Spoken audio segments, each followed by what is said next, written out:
Robert Kyagulanyi Center President bakimanyi bulungi nti oli mu kibuga Netherlands Amsterdam era nga abanyampi bayitede Nyamulengezi bategedde woli era nga Muhammad Nsereko Kagege ne team omulimo guno gwe baabawa nga bafunye abasajja abanyamulenge bayite abalundi 3 n'abanyarwanda 8 abegasse ku tiimu ya Edimo.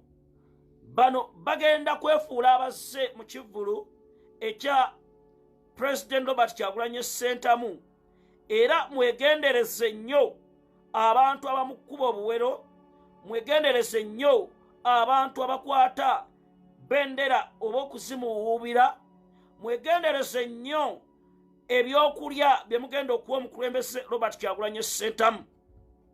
Drone yange eŋŋambye bwe nti President Robert Kyagulanyi Ssentamu ne mukulu wo Fred Nyanzi Ssentamu ku babiri beetaagako emirambo ebiri byonna bagyetaaga. Nyanzi Fred Ssentamu waliwo meeting eyatuula gye buvuddeko mu kibuga ekimu eky'e Rwanda bakiyita Kigali ne bagamba biki ebifudde National Unity Platform ey'amaanyi era nga mu kino Nsereko Muhammad ya presenting obubaka n'abagamba akasajja ako nako keetaaga kujjawo Nyanzi. Nyanzi Fred Ssentamu wegendereze entambula zo, wegendereze botambula nabo kubanga Muhammad Nsereko alaba bagala mujja mu parliament. Yagambye singa Nyanzi afunira obuzibu oba ku boat cruise oba mu kintu kyonna ebisigadde biba tebinkwatako.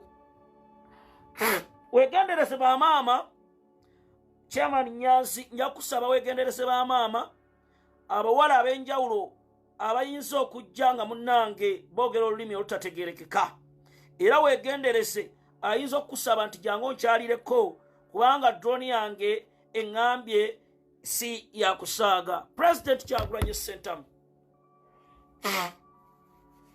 President Robert Kyagulanyi Ssentamu nakubuulirako ku mission omupembe Dr. Allen Smith Kifeefe Besigye gy'alina ne ttiimu ye era nga mission eno tennaggwa.